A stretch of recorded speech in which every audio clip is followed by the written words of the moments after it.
राष्ट्रहित टाइम्स, राष्ट्रहितासाठी समर्पित news channel.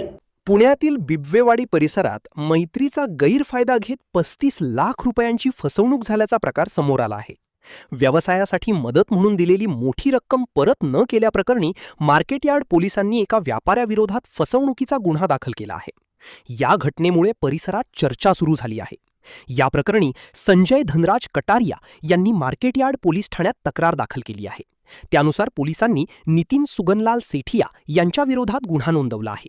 हा प्रकार 2015 पासून सुरू असल्याचे तक्रारीत नमूद करण्यात आले आहे। पोलिसांनी दिलेल्या माहितीनुसार तक्रारदार संजय कटारिया हे शेती आणि रिअल इस्टेट व्यवसायाशी संबंधित आहेत, तर आरोपी नितीन सेठिया यांचा बांधकाम व्यवसाय आहे।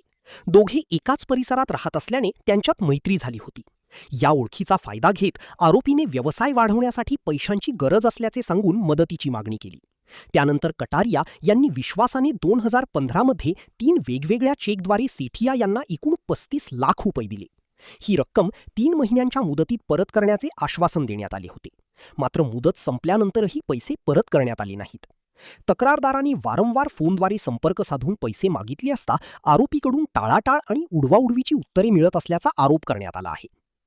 अनेक महिने उलटल्यानंतरही रक्कम परत न मिळाल्याने अखेर तक्रारदारांनी पोलिसांत धाव घेतली। मार्केटयार्ड पोलिसांनी या प्रकरणी फसवणुकीचा गुन्हा दाखल केला असून पुढील तपास सुरू आहे। सहाय्यक पोलीस निरीक्षक पाटी या प्रकरणाचा तपास करत आहेत।